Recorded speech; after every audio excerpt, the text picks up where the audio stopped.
This video will be for the elastic shirring sample. So we have our elastic shirring block. It's the same one that we used for the 4-thread serge seam. And we'll cut 2 of those out of a moderate stretch fabric. And then for this sample, you're also going to need 1/4 inch elastic. The next step in this sample will be putting your 2 pieces of fabric right sides together, and then we're either going to clip or pin those. And then we're just going to serge them together using a basic 4-thread serge.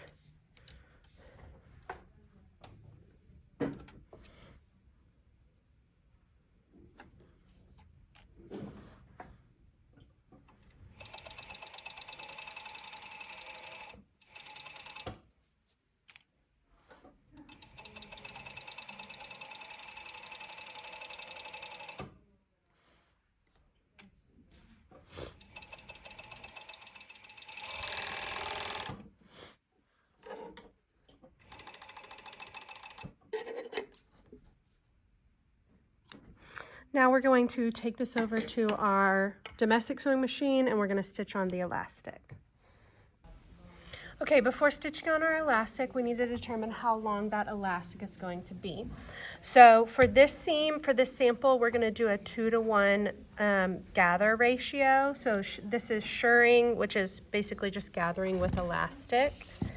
So I want my elastic to be half the length of my sample so that I gather it up 2-to-1, so the finished product ends up being half the length of the original. So I'm going to mark that half length. So I just folded my sample in half, and then I want my elastic to be half of that, or sorry, that finished half length. But I also want some tails on the end, which will help me when I get to the sewing process to have something to hold on to as we stretch. So I'm going to mark with pins where that finished length is going to be. And then I'm just going to cut it so I have little tails on either end. And then I need to divide this section into 4 and also divide my piece into 4. So while I've got this folded in half, I'll mark that halfway. And then each one of those halves, I'll again fold in half and mark. So I have 4 equal parts.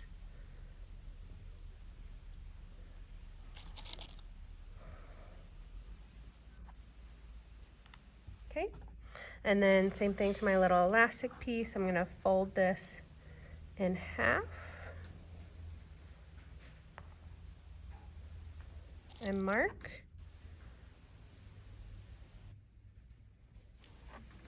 And then fold each of those little sections in half.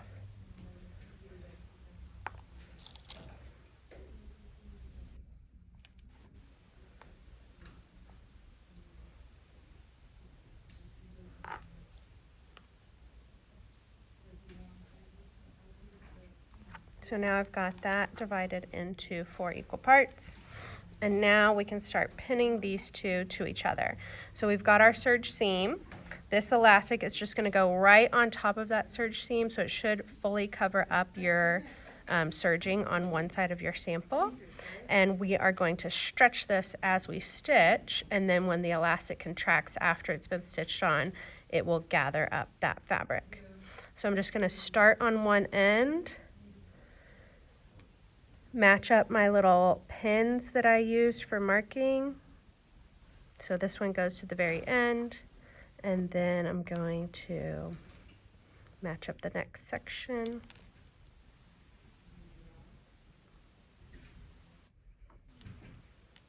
And just keep doing that. So you'll see you have extra fabric on each of those sections.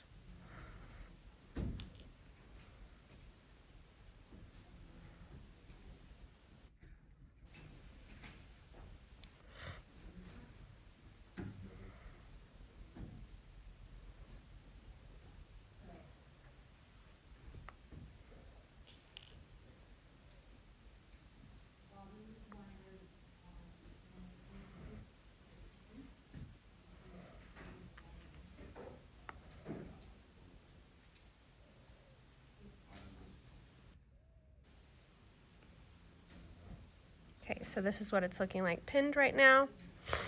And then I still have my 2 little tails on either end for holding on to. Okay, let's take this to our domestic sewing machine and we will stitch this on.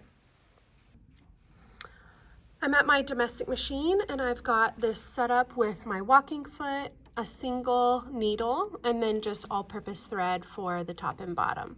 My thread's not matching just because this is a notebook sample, but obviously if this was a garment, I would have matching thread.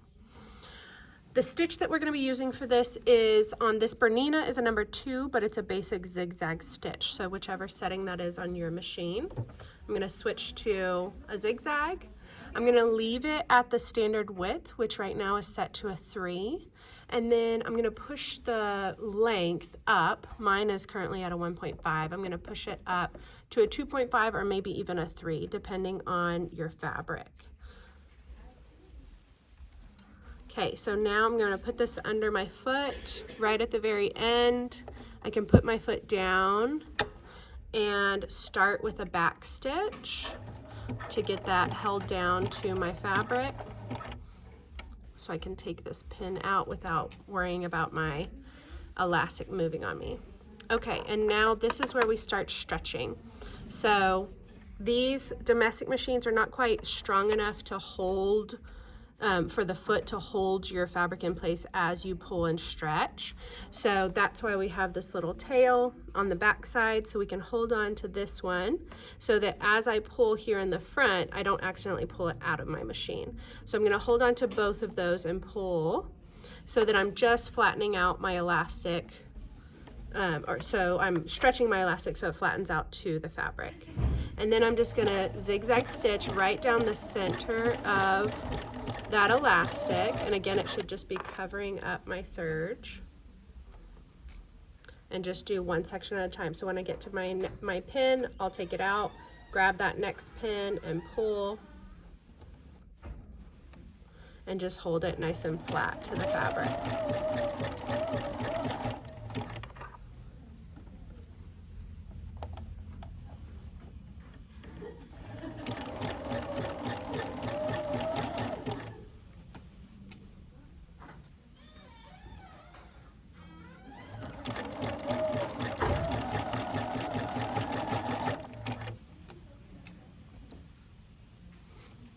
And this is where the other tail on the other end comes into play. When I get to the very end of the fabric, I can hold on to that tail and continue stretching it as I go. And then when I get to the very end, just do another back stitch. Okay, I can take that off my machine and go ahead and cut off those elastic tails.